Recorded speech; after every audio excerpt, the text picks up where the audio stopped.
Намайцгааны үзэгчтэй баялаг бүтээх захирлуудын энэ удаагийн дугаард Од Тан компанийн гүйцэх захирал Сэрчмаа оролцож байна. За та сайхан тусч байна уу? Сайхан тусч байна. Та сайхан тусч байна уу? За ингээд хүндэтгээд би таныг таагаа хэллээ. Ягаад гэвэл та бол Монгол уламжлалт тангаа ухааныг нарийн судсыг барьж аавынхаа одоо залгамж халаагаад ажиллаж байгаа. Ийм эмч агуу хөнөө хөвс дүүгээ бол таа гэж хүндэтгэж байна би бол. За баярлалаа. Тий. За ингээд залуу захиралд амжилт хүсье нэгдүгээр. Хоёрдугаар баялаг бүтээх захирлуудын өргөн их туршлага, түүхэн их бүтээл бас одоо алдаа оноо готролог гэдэг их юм байдаг. Тэгэхээр хаанаас ямар яриагаа эхлэх үү гэхээр эхлээд энэ компаниг үүсгэн байгуулсан, энэ мэргэжлийг сонгосон энэ тухайгаа аавынхаа тухай ингээд энэ яриагаа эхлэе гэж бодож байна. Манай компаниг үүсгэн байгуулагч нь одоо Монгол түмний бас хайртай хүн эмч хүн болсон хүний гавьяат эмч Бацгийн Баатар гэдэг манай аав байгаа. Тэгээд компанийнхаа нэрийг бас би тайлбарлах дуртай хүмүүс яагаад ийм сонин нэртэй ингэ асуугаад байдаг байхгүй. Тэгэхээр манай аав болохоор Од гэд багшигаа буюу одоо эмч ламын хажууд яг шавлан суралцсан. Тэгээ энэ ангаа ухаанд суралцсан. Тэгээд багшийг нь бол Дорж гэдэг хүн байсан. Тэгээ аав бол одоо багшигаа хүндэтгээд насаараа одоо хажууд нь одоо хийгснийг хийгээл ингээд шавлан суралцаад багшигаа хүндэтгэх үүднээс компанийнхаа нэрүүдээр дандаа Од гэдэг нэрийг оруулсан. Энэ бол гайхалтай бас залгамж халаа гэсэн үг тийм ээ. Үед дамжиж хэрэгжилж байна л гэсэн үг. Тэгэхээр энэ компани хизээ байгуулсан одоо ямар одоо хүчин чадалтай үйлдвэрлэл маань явагдаж байна уу? Ямар цар хүрээгээр явдаг юм. За эм тангийн үндсэн түүхэд болох эмийн ургамлаа тарьд юм уу, төвдөг юм уу? Ямар одоо тоног төхөөрөмжөөр үйлдвэрлэлээ явуулдаг. Цаашдаа одоо хийж байгаа өнөөдрийн ажил цаашдын зорилго залуу захирлын хувьд. Анх яг их үнцээ ярих юм бол 2008 онд Оточ Од гэдэг эмнэлгийг аав тэгээд бас хүний гавьяат эмч Хандын Цэрэн Дорж гэх мэдний багш мөн Александр эмчгээ бас Дорногов аймгийн уламжлалт ухааны эмч энэ гурав маань нийлж байгуулж ирсэн Дорногов аймагт. Тэгээд улмаар одоо хотод ирээд дээд эрүүл мэндийн Оточ Од гээд эмнэлгээ шинжилэн байгуулсан. За энэний хажуугаар бид нэр одоо нөгөө үйлчлүүлэгчд болоо одоо ард иргэд дээд тусламж үйлчлэг үзүүлэхийн тулд заавалчгүй эмтэй байх хэрэгтэй болсон. Тэр нь одоо зөвшөөрөлтөө үйлдвэрлэлтэй байх хэрэгтэй болсон учраас 2013 онд бид нар яг цаасан дээр компани байгуулад үйлдвэрээ барьж эхлээд манай 2015 онд яг үйл ажиллагаагаа анх явуулж эхэлж байсан. Тэгээд ингэхдээ болохоор одоо шууд нөгөө эмийн түүхийн хэдүүдийг яваал шууд нөгөө эм гэдэг чинь тусгай бүтээгдэхүүн учраас одоо шууд өнөөдөр яриад маргааш үйлдвэрлэх боломжгүй байсан учраас бид нар эхлээд эмийн ургамлаар ямар одоо бүтээгдэхүүн хийж болох вэ гэж бодоод анх яг халгаагаар дархлаа дэмжих цай гаргаж ирсэн. Одоо бол дэлгүүрээр дээр бас хүрэгдэж байна.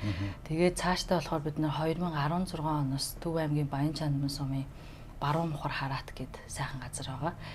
Тэн дээр 50 га газар дээр бид нэр эмийн ургамлын туршилт үйлдвэрлэлүүдийг ингээд тарьж эхэлсэн. Нийтдээ бол өдийг хүртэл 28 зүйлийн нэг ховор болон ховор эмийн зүйлийн ургамлуудыг бид нар туршиж тарьсан туршлагатай. Тэгээ тэндээсээ одоо цайны ургамлуудыг бол маасаар тариад одоо цайндаа тухайн тармил ургамлуудаа хэрэгжилж байгаа гэсэн. Тэгээ цаашдаа бас эмийн ургамал түгээмэл хэрэгэлдэг эмийн түүхийн эдийг тариалах туршилтууд бол жил болгоно л хийгээл ингээ баг багаар ахиулаад явж байгаа. Тариг тарьж гин, хурааж гин, ургуулж гин.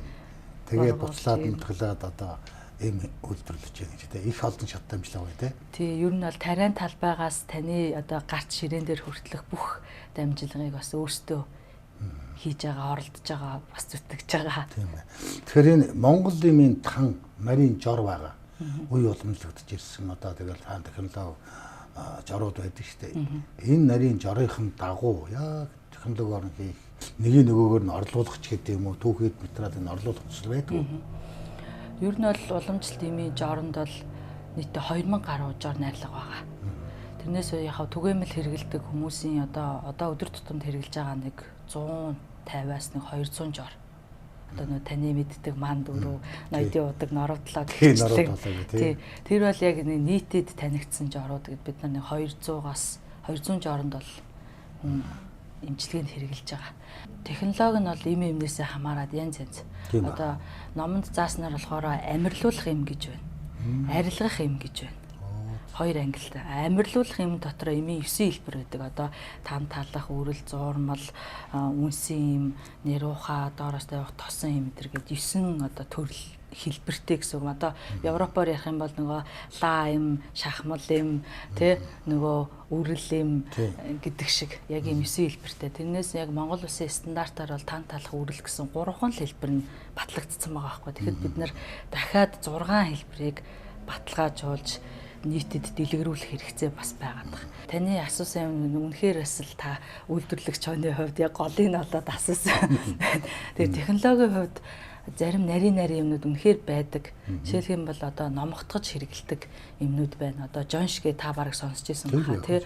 Тэр чинь 800 градус шалтаагаад тэгээд бүр ингээ наано төвшөнд гидсний ханаар нэмэгдэхэд илүү одоо сайн номготох тусам гидсний ханаар нэмэгдэх чадвар нэмэгдэж гэнэ гэж байгаа байхгүй. Тийм нарийн дараагийн нэг хүн болгоны бас мэддэг юм паграл гэд байдаг. Гарнаг гэд буюу зэрлэг гахаа баас гэд тэрийг бас номготохын тулд бид нар бас шатаадаг. Тэгвэл тэнд агуулгадж байгаа үндсэн бодис нь яаж өөрчлөгдөж байгаа нь айгуу сонирм. Бас тэгээ бас биднийг жоохон бахад ээж маань ингээ айлын ганц охин байсан учраас ингээд сувтанд харуулга эмэг зүйлд айгүй ихтэй. Тэгээд аавтайс осносоос бүх сувтанд харуулгыг нэмэнд хийсээр байхгүй болгоцсон. Ориг сувд байсан. Тэр чинь тэгээ ингээд бид нараар ингээд бүгдийг нэг нэгээр нь унгааж агаад тэгээ бас номготоход нэмэнд хийдэг. Тэр нь болохоор тархины судасны уян гатан чанарыг одоо бүгдийг сайжруулдаг. Тэгээ дээр үеийн эмэгтэйчүүд чинь ингээд толгойдоо сувд зүнэ гэдэг маань хизээч юм мартдаггүй тий тархины цусаа хангамжинд байнгын сайжраад явж идэг ахын бас тийм нарийн учраас байд юм лээ.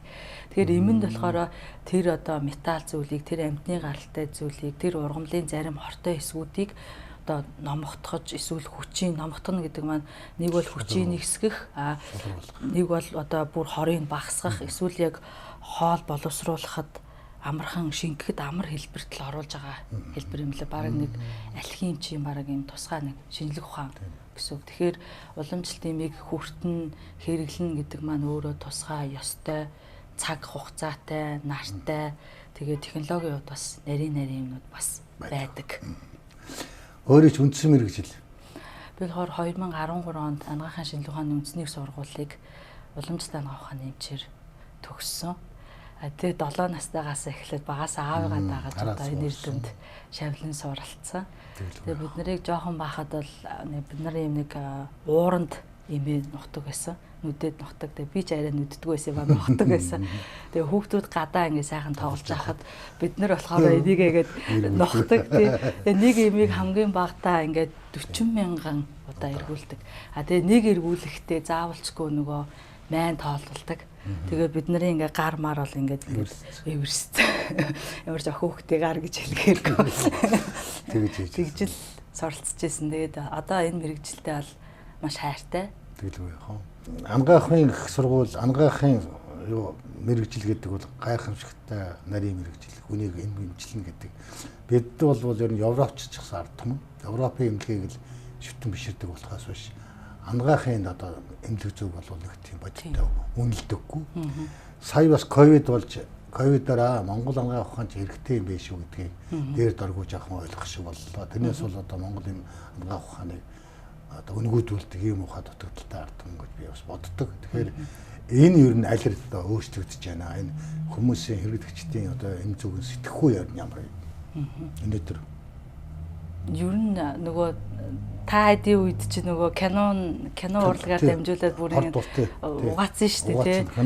Одоо шинэ үеийн хүүхдүүд болохоор миний харж байгаагаар болохоор бүр ингээд Америк гадаад сэтгэлгээ бүр ингэ суудсан байна. Тэгээ одоо яг уламжлалт эмийн хэрэглэгч нар бол нийт Монголын хүн амын 1% хүрэхгүй 10% гэсэн үг л 300 мянган хүн л байна гэж байгаа юм. Тийм ээ, жоох юм байна. Тийм, тэгээд дандаа 30-аас дээш насныхан байгаад байгаа. Тэгэхээр бид нар нөгөө нэг бидний одоо хийх ёстой нэг ажил бол дараагийн одоо жинзи дараагийн үед энэ уламжлалт анагаах ухааныг зөвөр ойлгуулж хэрэглээнд нь нэвтрүүлэх байдлаар одоо нөгөө нэг хуучин тань талах нундаг хэлбэрээр биш те хэлбэрийг өөрчилж яаж амархан хэрэглэгдэх байдлаар ойлгуулах тийм үр чухал соёлын тэгээд эрүүл мэндийн, ангаахын юм компанид ажил хийх хэрэгтэй байгаа. Өнөөдөр өөр монголчууд бол өөрийнхөө бичиг соёлыг аваад үлдсэн. Эмнэлэг зүгээр бол гайхалтай авч үлдсэн ардсан байна. Тэр их авчлага, тэр их одоо юм дотор бол бүх юм аваад үлдсэн. Гэтэл бид одоо өөр монголчуудыг муу хэлээд тэгтэл бид өөрсдөө бичгийг байхгүй болгоцсон. Эмнэлгийн жинхэнэ ухааны байхгүй болгоцсон маань гэдэг бол тэнд бас харамсалтай тий. Тэгээ одоо энэ чиглэлийнх нь мэрэгчлэнгүүдийг ер нь ангаахын сургуулиар нь бэлддэг юм уу ер нь яадаг? Бэлж байгаа штэ. Ямар хүн хүрээ жилдээ хэдэн хүн одоо төгсдөг юм. Ааха. Одоо манайд чинь нийтдээ 5 сургууль байна уу. Тэгээд төгсөгч нар маань одоо л яг ингээд төгсөж гараад биднэрт нэг үндсэн нэг хэрэгцээ байхгүй болохоор өөр тийшээ шилжээд байгаа байхгүй. Тэр нь юу вэ гэхээр яг уламжлалтын эмчээр ажиллах нөхцөл айгу бага байгаа. Жишээлх юм бол одоо та суманд очиод ажиллана шүү дээ. Тэгэхэд чинь уламжлалтын эмчийн орон тоо гэж байхгүй. Тэгээд байхаараа нөгөө хүний чи өөр юм хэлсэн. Та одоо сумын эмнэлгийн дарга хийх үү эсвэл уламжлалтын эмчээ хийх үү гэсэн юм сонголт өгчдөг. Тэгэхээр ч хүн маань нөгөө ажил гэр ахгүй амьдралаа бодохоор ч тэгээд дарга л хийж байгаа. Төвлөрсөн том эмнэлгүүдэд байдаг юм уу? Зориуд. Төвлөрсөн том эмнэлгүүдэд бас байгаа. Уламжлалтын эмнэлгийн тасгууд байгаа. Гэхдээ тэр маань одоо бас нэг юм даатгалын сантай холбоотойгоор бас их хавчигдчихээн. Ер нь бол ингээд хэдийгээр ингээд тэр дээрээс ерөнхийлөгчийн зарлиг гараад энд тогтоол гараад байгаа ч гэсэн яг гүйцэтгэх шатн дээр очихоор уламжлалтын эмчийн ажиллах орчин за тэгээд нөхцөлтэй нэг хүнд ноогдох юм одоо эмчид хуваарлагдах хүний тоо өнтер бол ер нь бас стандартчлагдаагүй байгаа гэх юм уу ер нь хэтэрсэн л яваад идэг. Тэгсэн хэрнээ даатгалын сангаас болохоор мөнгө нь орж ирдгүү. Тиймэрхүү асуудлууд бол байгаа. Сая Монгол Улсын ерөнхийлөгчөөс энэ уламжлалт хангаах ухааныг хөгжүүлэх тухай том зорилго гарсан. Тэгээ энэ том зорилгын утга агуулга нь ач холбогдол нь ер нь юу гэж үзэж байна? Цагуяа болсон юм болов уу гэж би хувьдаа бол ингэж дүгнэдэг. Одоо өөрөө яг үндсэн мэрэгжлийн хүний хувьд. Яг энээгзэгтэй цаг үед Монгол Улсын ерөнхийлөгч ухнаагийн хөрс ухаан маань болохоор үнэхээр биднэрт бол ус агаа шиг хэрэгтэй зарлиг гаргасан. Тэгээд энэ болохоор түүхэн үйл явдал юм билээ. Одоо яг ангаах ухааны салбарт ерөнхийлөгчийн зарлиг гарч исэн тийм түүх байхгүй юм лээ. Оо тийм үү. Тэгэхээр энэ бол яг уламжлалт ангаах ухааны салбарт анхны зарлиг. Энэ 2026 оны 1 сарын 16-нд төрийн ордонд биднээс зарлигаа гардаж авсан. 6 чиглэлээр бол гарсан. Тэрний нэг нь Монгол улсын одоо эмийн хөгжүүлэх, одоо түгээх гэж байгаа. Тэгээд экспортлох, брэнд бий болгох гэдэг нэг гол заалт орж ирсэн. Бидний хувьд бас баярлалаа шүү дээ. Тийм байна.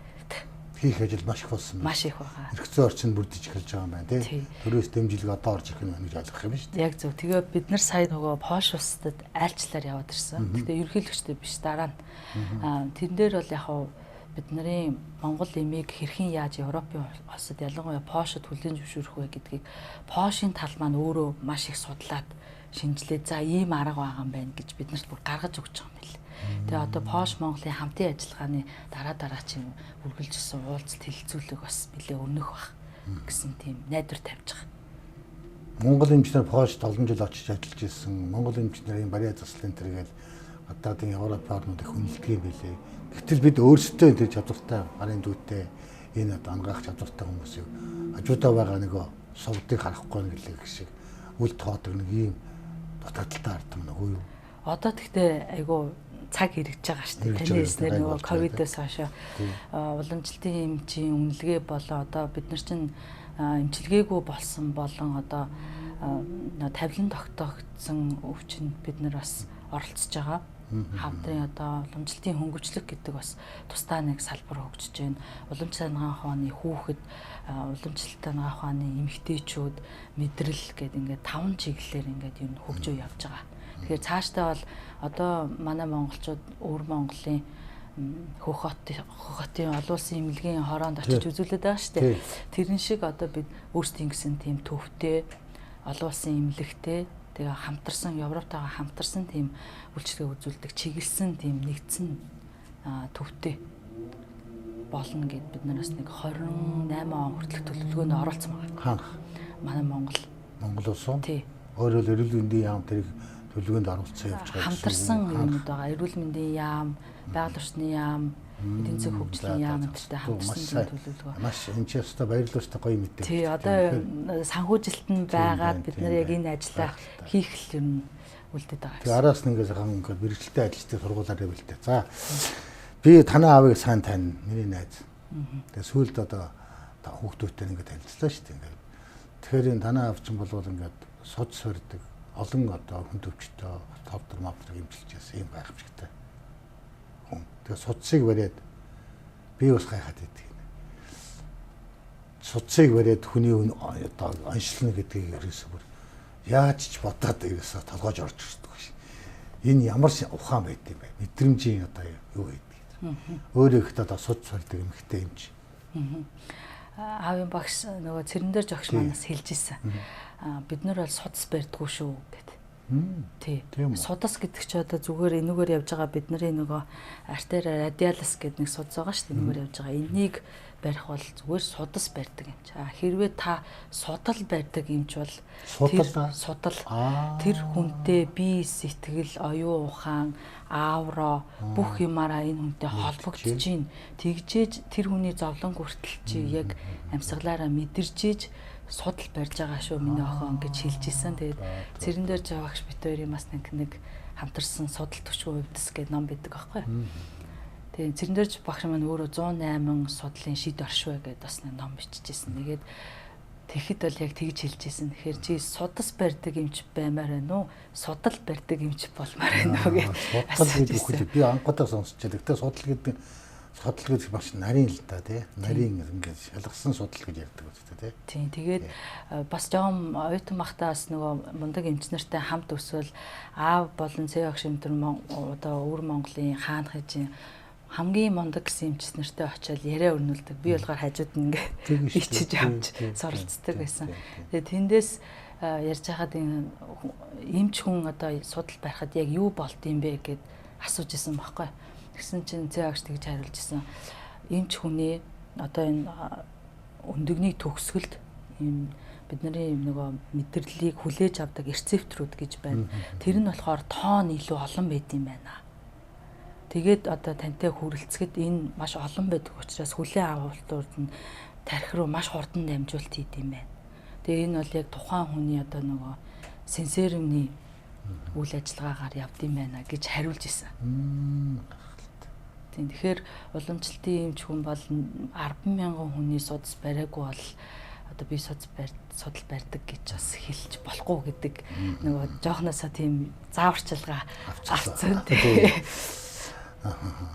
Би цэрэн дээр жогшин дээд өрөөл мэнд гэдэг номыг уншиж байсан. Одоо ингээд хаа хэд ингээд овж залгамжлаа судлын барайл, судсын барайл ингээд одоо тариалал ингээд эм барил ингэж. Гэтэл тэнд бол одоо орон зай эмчилгээ, мэдээллийн орон зай эмчилгээгээр хичнээн олон хүнийг одоо эрүүл болгодог тухай номдэр байдаг. Тэгээ өнөөдөр ингээд харж байхад бол энэ өөр Монголын агуун багш байна. Одоо энд жагаа багш, Монголд одоо жагаа багш гэдэг нь яг тэр орон зайгаар одоо эмчилгээ явагдаж байна гэж. Өөр одоо энэ чиглэлийг эмчилгээг ингээд явуулж байгаа. Тэр чиглэлийн дагнаж байгаа юм байна уу? Цэрэн дээр жогшин шавнараас гэдэг юм уу одоо тэр талаасаа би бол тэгж боддоо штэ. Одоо цэогшийн бүх шавнар яг тэр чиглэлээрээ олон одоо төмөнд мэдээлэл сурталчилгаа бараг цэогшийг би бараг анхны одоо тэрний суурийг тавьсан хүн гэж боддоо штэ. Би бас тэгж боддоо. Жаргаа багш болон бусад одоо энэ тэнд ингээд хийлинг хийж байгаа хүмүүсийг ингээд ишлэлүүдийн хэлж байгаа үгнүүдийн сонсохоор яг дэд эрүүл мэндийн номноос авсан ишлэл сонсогдоод идэг. Баримт факт нь хүртэл эндээ сонсогдоод идэг. Гэтэ яг дурддаггүй л дээ. Тэгэхээр би бол зээ огш маань энийг үндэслэгч бараг ингээд анхны суурийг тавьсан эрдэмтэн гэж дотроо хөндлөж хайрлаж явдсан шүү дээ. Би бас тэгж боддог. Тэгээд дээд эрүүл мэнд номын хүртэл нэг хөвлөлдөх чиг илүү гэж бас дотроо бодож огшиж явлаа. Би зөвхөн огш танихгүй мэдэхгүй уулзж байгаагүй. Тэр номыг уншаал би үнэхээр одоо гайхамшиг гэж энд байд юм байна гэж би бодсон. Тэгээд өөр Монголын агуун багш энэ одоо бас номнуудыг бас би үзэж юмсч байсан. Тэгээд сэтгэлээр эмчлэх буюу мэдээллийн орон зайгаар эмчлэх гэдэг гайхамшиг. Тий. Тухайн үед чинь бид нэр жоохон байсан шүү дээ оюутан байхад. Зөөгш аав алгаа амч бид тэр гурван маань тэр үед чинь ламбаагүй сайд байсан. Тэгэхэд яг тэр дээд эрүүл мэндийн хаан бяцлаглыг бол яг тийм концепт болгоод өгч исэн юм байлээ. Тэгээд тухайн үед одоо хэвлэл мэдээлэл сайн хөгжөөгүй, фейсбુક ч гэж бараг гараагүй тий байсан болохоор олонд түгж чадаагүй. Тэгтээ их эсэл суурийн тавиад тэрнээс хүмүүс маань ингээд улс орон даяар л ер нь хөгжлөөч тэр чинь тий. Тэгээд илүү сайн судлагдаж гарсан бахаа л гэж бодсон.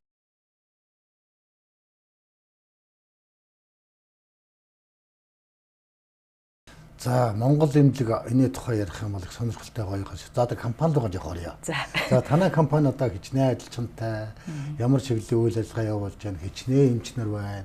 Одоо энэ одоо өөрөөр удирдлагын залгамж халаа гэж ярьдаг. Энэ нарийн эм барих ухааны залгамж халаа гэдэг ингээл нарийн ширээ юм зөндөө байдаг тий. Тэгэхээр энэ компанийнхаа жоохон дэлгэрэнгүүлээд ингэ ярьж байгаа. Манай компани ч одоогоор 37 ажилтнтай. Тэрний ер нь бол нэг 70% нь эмэгтэйчүүд ажиллаж байна. Тэгээд залгамж халааны хувьд гэх юм бол бид нар залуу одоо оюутан байхаас нь ихсүүлээд оюутан гэдэг нь бас оройтчлаа юм л та. Ер нь бага наснаас нь эхлэн одоо яг л шавлан сургах үйл ажиллагааг бол явуулсан. Тэгээд бас аав маань хэд хэдэн гайхалтай мундаг эмч шавнар бас бэлтгэдэж гарсан. Тэгэхээр энэ үлдсэн эмийн үйлдвэрүүд маань бол энэ олон улсын шаардлагыг хангах хэрэгтэй болчиход байгаа. Тэгэхээр энэ хүрээнд болохоор бид нар төрөөс ерөөсөө хөнгөлтэй зээл хүсэж байгаа. Өөрөө жижиг дундын зээл энтергээл яригддаг шүү дээ. Жидүүгийн зээл гэдэг. Энэ жирэн төсөл мөслөө нөхчөөвөө. За ер нь энэ Монгол улсын олон жил хангаа ухааны хөгжүүлэхэд энэ гадаадын онор байгууллагууд ч гэдэг юм уу, нүүбч гэдэг юм уу, энэ газруудаас ер нь санаа тавьдаг тийм төсөл хөтөлбөр байдаг юм уу? Одоогор баггүй шүү дээ. Юу байхгүй тий. Жижиг дундаас бол манайхаас нэг бага хэмжээний зээлүүд бол авч ирсэн. Гэхдээ одоо бол жижиг дундын зээл маань хотод бол зогсцоо. Тий болдохгүй. Хөдөө орон нутагт бага хэмжээгээр зарлагдсан байгаа. Одоо л яг ерөнхийлөгчийн маань эхлүүлсэн нэг хүнсний хувьсгал гэдэг шиг одоо уламжлалт анагаах ухааны юм бол одоо анагаахын хувьсгал гэсэн тийм хөдөлгөөн өрнүүлмээр байгаа.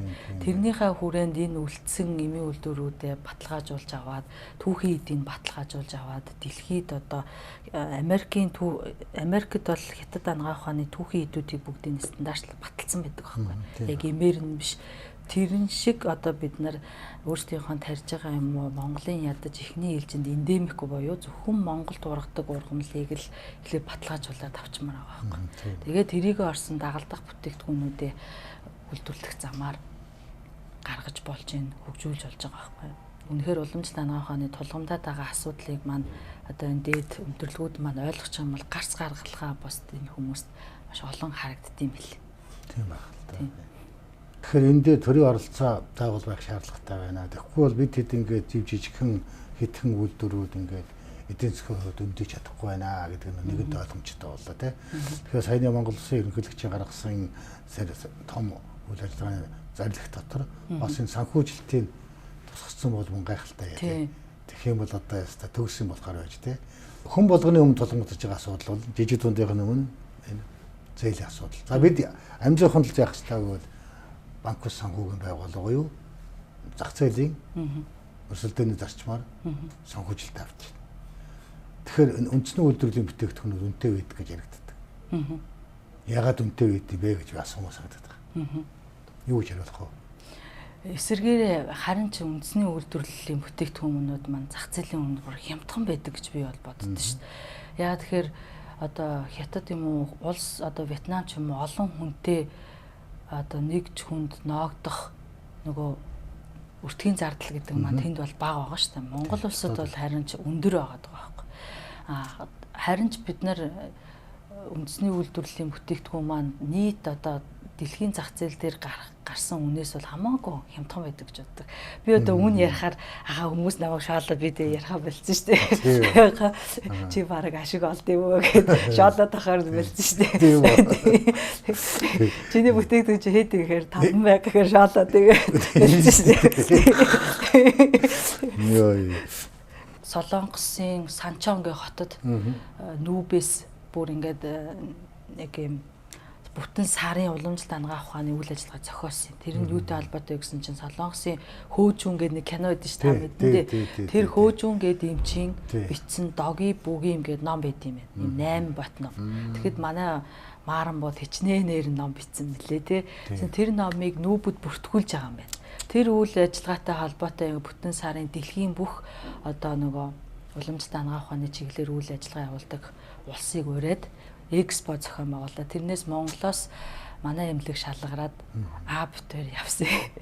Тэгээд тэн дээр бид нар нөгөө дээд эрүүл мэндэ яриад уламжлалт ангаа ухааны одоо юм дэвтэлэг эмчилгээ гэж үүдэг байхгүй. Үеийн хүчин дээр нь эмтэй дэвтэлэг тавиад ингээ оролт хийгээд гадна талаас нь физ эмчилгээ тэрүүгээрээ шалгараад орсон юм.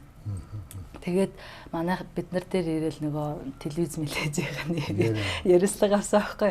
Тэгэхээр би чинь жоохон байсан чинь орчуулж ярьдаг. Тэгээд одоо танайх ямар чиглэлээр үйл ажиллагаа болдгийг гэхээр манайх ингээд хавдрын хоол боловсруулах чиглэлийн хавдрын ингээд эмчилгээ хийдгээ ингээд амьдралын чанарыг дэвшлүүлдэг гэдэргээл ярихгүй.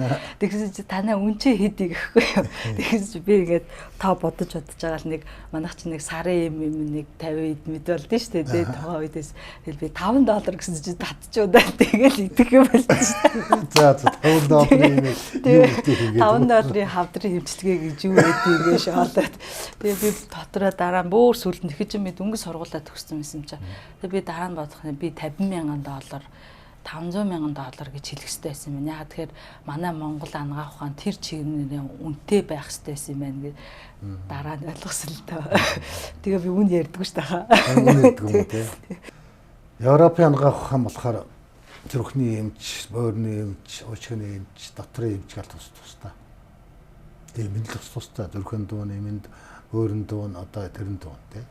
А гэтэл манай ангаа ухааны эмнэлэг бол хий, бадган, шар гурыг тэмцэхсүүлж одоо эм залдаг. Тэгээ энэ гайхамшигтай ухаан ямар учир вэ? Нөө уламжлалт ангаа ухаан чинь цогц ангаа ухаан.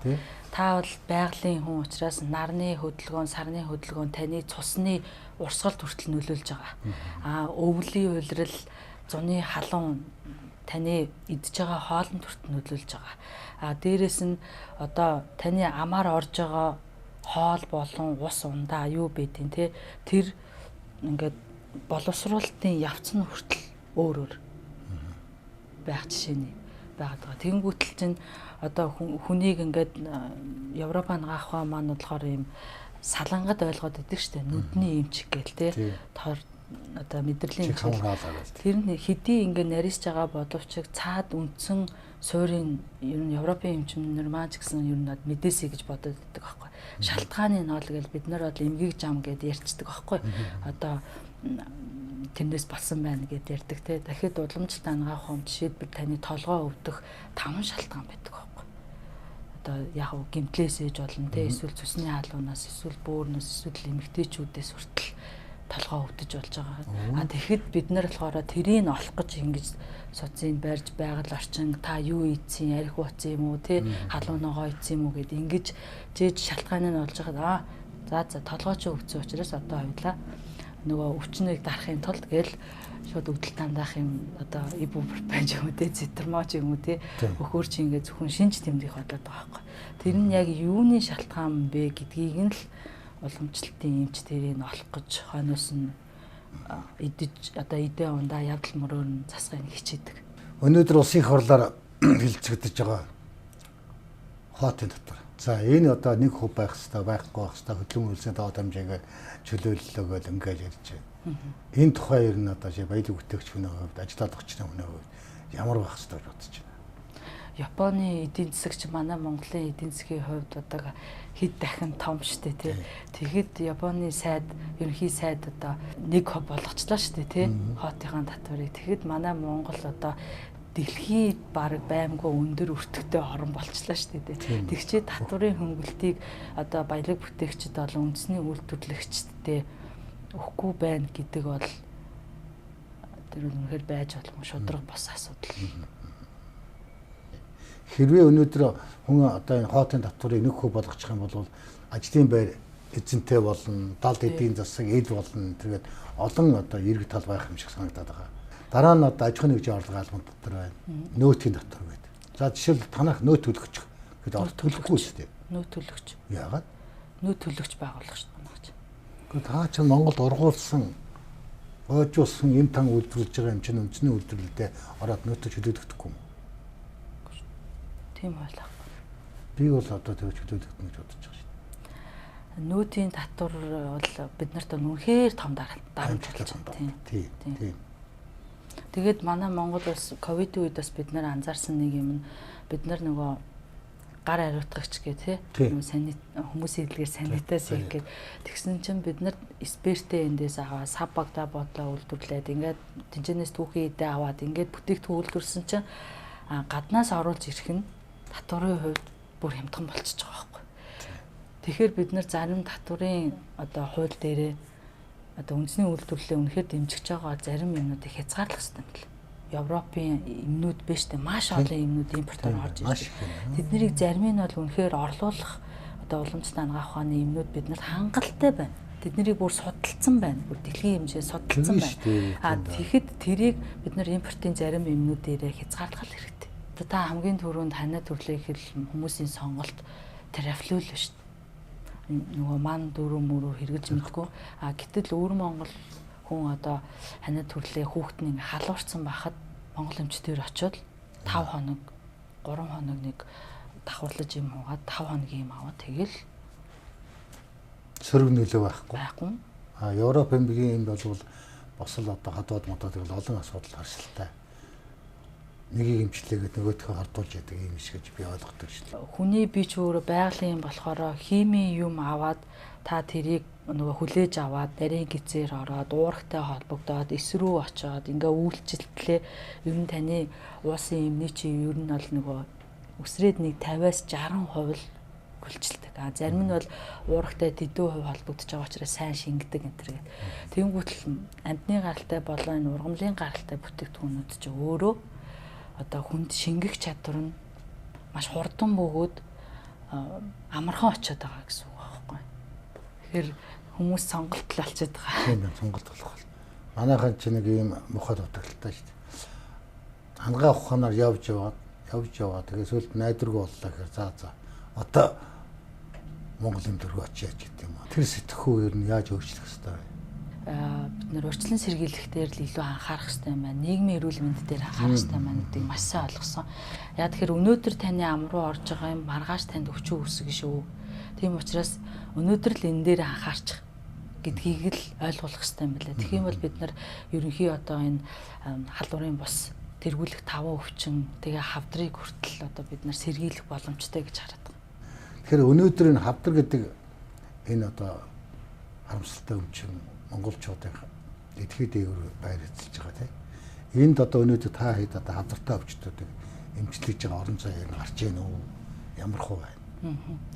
Өмнө тэр одоо 2019 он хүртэлх датаг харахад бол дандаа одоо 3-4-р зэрэг дээрээ уламжлалтын эмчит хандсан байдаг. Хавдар судал дээр ч гэсэн 3-4 дээрээ хандсан байдаг. Сая манай монголчин нэг сүүлийн 5 жил эрт илрүүлэг гэдээ бас хөөрхөн онцлогоо явлаа. Тэрний бас ачаар гэх юм уу одоо тусаар эрт онцлогдож байгаа хүмүүсийн тоо нэмэгдсэн. Тэгэнгүүтэл хандж байгаа хандлага нь бас давхар нэмэгддэм юм байлаа. Одоо 1-2 дугаар шатандаа байгаа хүн уламжлалтын эмч рүү хандах магадлал бас нэмэгдсэн гэсэн давхар. Үйлчлүүлэгч ард иргэд маань ойлгох юм нь ерөөсөө л бид нар идэж ууж байгаа юм амнасаа үнэхээр хортоод байгаа. Хэдэн мянган жил амьдраад бидний ген бол одоо махыг те өөхийг те гурилыг ч юм уу одоо байнга идэд тасцсан юм бол бид нар асуудалгүй ингээд боловсруулад хоргоожуулаад гаргаж тийм генийн өгдөлтэй байгаа гэсэн. Бусад шин болон одоо огт хэрглэж байгаагүй одоо шинээр бий болж байгаа боловсруулагдсан хоол хүнснүүд биш тийм маш олон тийм. Тэднийг бол бид нар зохистой хугацаанд л ийм төвшөнд хэрэглэх хэрэгтэй. Тэгээд эргээд хэрвээ тийм бүтээгдэхүүн бид нар өөр хүүхдүүд маань нэгэнд хэрглэж байгаа бол тэрний эсрэг одоо антидот гэж хэлэх нь цаашаа чинь тийм. Гэхдээ антиоксидант буюу тэрийг хоргоожуулдаг юмыг бас бид нар хэрэглэж явах хэрэгтэй. Тэрийг бол Япон солонгосчууд бүр маш сайн ойлгосон. Тийм. Одоо бол ингээд таны залуужуулдаг бүтээгдэхүүн гэн гөгшрүүлдгүүлэг нь, өрчийлэгдгүүлэг нь, араа өхүүлдгүү гэж хэлэхгүй юм. Ийм сурчлагаа яваад одоо ингээд баахан гадна батны орж байгаа. Тэгвэл энэ Монгол эмлэгт одоо энэ чиглэлийн эм тамч гэдэг юм уу? Саяны тэр өөрөө чи хэлээд байгаа тэр бүтээгдэхүүнүүд юм байна. 2011 онд юм байна. Би тэгэхэд 4-р курссэн. Тэгээд Хөвсгөл аймгийн Улаан улс сумын дээр Дорж хандгаа гэдэг. Одоо бол өнгөрсөн л дээ. Өвөө дээр очисон. Тэгээ 90 настай. Тэгээ ингээ өс нь хав хар болсон. Тэгээд 4 ахтараа ургацсан. Би жоох хөвгтэйсэн болохоор яг харсан.